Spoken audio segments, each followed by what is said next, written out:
30번째 나처럼. 사도행전 26장 24절에서 29절 말씀입니다.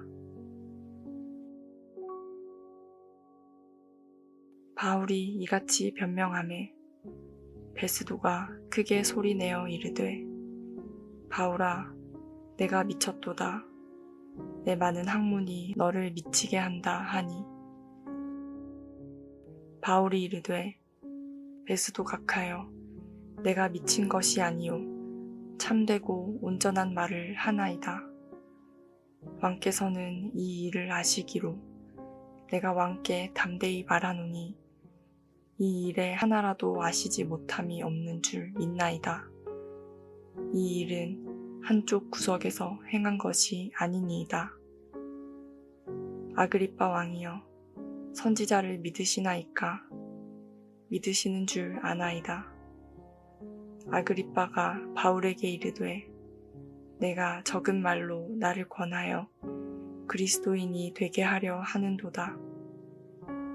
바울이 이르되, 말이 적으나 많으나 당신뿐만 아니라 오늘 내 말을 듣는 모든 사람도 다 이렇게 결박된 것 외에는 나처럼 되기를 하나님께 원하나이다 하니라. 본문은 25장부터 이어져 오는 내용입니다. 25장 1절. 베스도가 부임한 지 3일 후에 가이사랴에서 예루살렘으로 올라가니, 당시의 총독 관청은 가이사랴에 있었습니다. 하지만 예루살렘이 유대의 수도이자 종교적 중심지였기 때문에 베스도는 자신의 업무를 더 잘 감당하기 위해 예루살렘을 먼저 방문했습니다.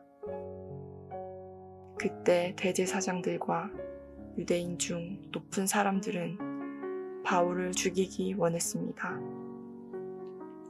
그래서 신임 총독 베스도에게 고소하고 예루살렘에서 가이사랴에 같이 내려왔습니다. 그런데 아그리빠 왕과 그의 누이 버니게도 가이사랴로 베스도에게 문안하러 옵니다. 베스도는 아그리빠 왕에게 유대인들이 바울을 고발한 일에 대하여 설명합니다. 그때 아그리빠 왕이 바울의 말을 더 듣기를 원했습니다. 그 이튿날 총독 베스도는 가이사랴에서 지위가 높은 자들이 모인 재판정에 아그리빠를 초대하여 바울을 그 앞에 세우고 변론할 기회를 주었습니다. 오늘 본문은 바울이 자신의 신앙에 대한 간증으로 그들 앞에 담대히 말하는 장면입니다. 그때 베스도가 너의 학문 때문에 미쳤다고 크게 소리 질렀습니다.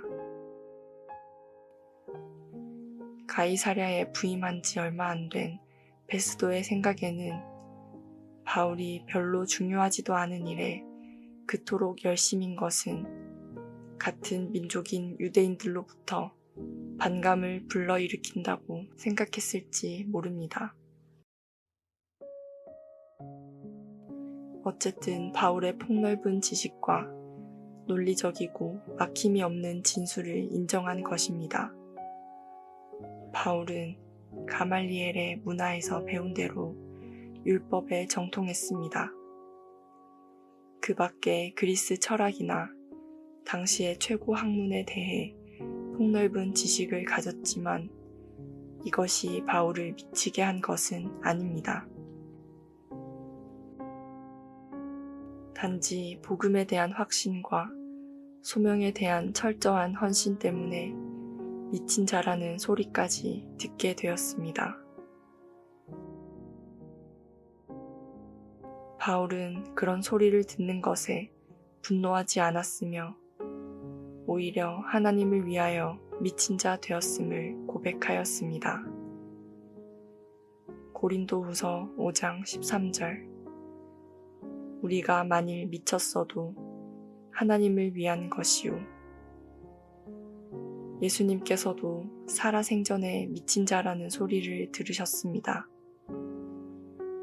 요한복음 10장 20절. 그 중에 많은 사람이 말하되 그가 귀신 들려 미쳤거늘 어찌하여 그 말을 듣느냐 하며. 바울은 자신의 증언이 학문에 의한 미친 자의 말이 아니고 지극히 건전하고 정상적인 말이라고 대꾸합니다. 바울은 숨기거나 왜곡시키지 않고 진실대로 증언했습니다. 대신 자신의 이야기를 충분히 이해할 수 있다고 믿어지는 아그리빠 왕에게 다시 호소합니다. 아그리빠 왕은 대제사장에 대한 임명권을 가진 성전의 보호자였고 유대교와 구약 성경에 대해 잘 알고 있어야 했으므로 바울의 증언을 충분히 이해하였을 것입니다. 26절. 이 일은 한쪽 구석에서 행한 것이 아니니이다. 바울은 자기의 증언이 어떤 은밀한 종교 집단의 일방적이고 편협된 주장이 아니라 실제로 이루어진 생생한 역사적 사실에 근거한 것이요 모든 사람에게 공개적으로 선포된 것임을 강조합니다. 예수님의 삶이 공개적인 것입니다.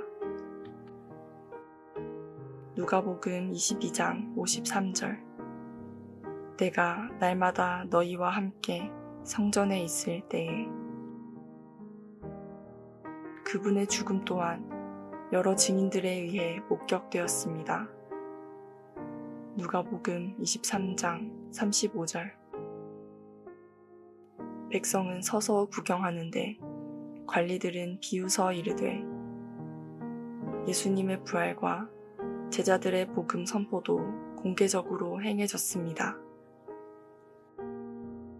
그리고 질문합니다. 아그리빠 왕이여, 선지자를 믿으시나이까? 선지자를 믿는다면 예수님의 메시아 되심과 부활 또한 당연히 믿을 수밖에 없지 않느냐는 뜻이 담겨 있습니다. 아그리빠는 성전의 보호자로서 선지자를 안 믿는다고 말할 수 없었을 것입니다. 그리고 바울은 자신이 그리스도인으로 복음 증거자로서 강력한 자부심과 더불어 유대인에 대한 애정 어린 소망을 가지고 있음을 증언합니다. 29절. 이렇게 결박된 것 외에는 나처럼 되기를 하나님께 원하나이다. 바울 자신과 같이 된다는 것은 무슨 뜻일까요? 그리스도인이 되는 것을 뜻하며 어두움에서 빛으로, 사탄의 권세에서 하나님께로 돌아가는 것을 의미합니다. 18절. 그 눈을 뜨게 하여 어둠에서 빛으로, 사탄의 권세에서 하나님께로 돌아오게 하고 죄 사함과 나를 믿어 거룩하게 된 무리 가운데서 기업을 얻게 하리라 하더이다. 우리 인간은 연약한 존재로 늘 두려움 가운데 서 있습니다. 신체적 위협이나 생명에 대한 위험을 느낄 때 우리는 두려움을 느낍니다. 미래에 대한 불확실성이나 예측할 수 없는 상황 가운데서도 마찬가지입니다. 사회적 평가나 거절에 대한 두려움이 있고 트라우마로 인해 비슷한 상황을 마주할 때 두려움을 느낄 수 있습니다. 질병이나 죽음에 대한 두려움이 있습니다. 이런 면에서 볼 때 바울은 두려움에 떨어야 할 상황 앞에 서 있습니다. 그런데 바울의 마지막 말과 행동은 매우 감동적이며 전율이 흐릅니다. 이렇게 결박된 것 외에는 나와 같이 되기를 하나님께 원하나이다. 그는 지금 유대의 최고 권력자들 앞에서 상대적으로 왜소하고 초라해 보이는 모습으로 서 있습니다. 더구나 그의 몸은 결박되어 있습니다. 두려움에서 벗어나 진정한 삶의 자유로 초대하고 있습니다.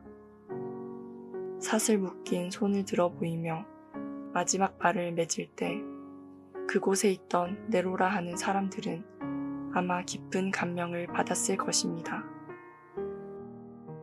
상대가 왕이든 총독이든 구애받지 않고 담대하게 예수 그리스도의 복음을 전하는 그의 모습을 봅니다. 철저하게 무장한 복음 증거자로서의 바울의 마음 자세를 보게 됩니다. 바울이 이렇게 두려움이 아니라 담대함으로 증언할 수 있는 무기는 무엇인가요? 철저하게 무장한 바울의 복음 증거자로서의 바울의 마음 자세를 보게 됩니다. 첫째는 복음으로 말미암는 그리스도의 영광입니다.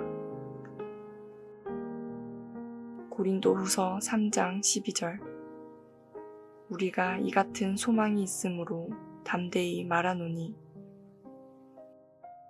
그리스도로 말미암아 얻게 되는 구원의 감격과 기쁨이 나를 담대하게 만듭니다. 둘째는 하나님의 백성으로서의 자존심을 가지고 무장하고 있습니다. 주님이 원하시는 믿음은 자기 자존심보다도 주님을 더 신뢰하고 사랑하는 것입니다. 그럼 사도 바울이 가진 자존심, 우리가 가져야 할 자존심은 무엇인가요? 베드로전서 2장 9절 오직 너희는 택하신 족속이요 왕 같은 제사장들이요 택하신 백성이요 왕 같은 제사장들로서 강한 자존감이 있어야 합니다. 셋째는 연민의 정입니다. 히브리서 9장 27절 한 번 죽는 것은 사람에게 정해진 것이요 그 후에는 심판이 있으리니 바울은 장차 올 하나님의 심판을 받아야 될 그들을 볼 때 가슴이 아팠습니다. 우리에게 이 마음이 있어야 됩니다. 그래야만 당신도 나와 같이 되기를 원합니다 라는 말을 할 수 있습니다. 나를 두려움으로부터 이기게 하고 능력자가 되게 하고 복음 증거자가 되게 하는 것은 복음으로 얻어지는 구원의 감격과 하나님 자녀로서의 자존심, 그리고 잃어버린 자에 대한 연민의 마음이 있을 때 가능합니다. 우리가 바울처럼 진실하게 복음을 전하면 나를 통해서 성령이 역사합니다. 복음의 능력이 나타납니다. 두려움이 사라지고 담대함으로 전진하게 됩니다. 말씀을 맺겠습니다. 히브리서 10장 35절 말씀입니다. 그러므로 너희 담대함을 버리지 말라. 이것이 큰 상을 얻게 하느니라. 말씀과 함께 새로운 하루의 활력을 맞이하시길 바랍니다.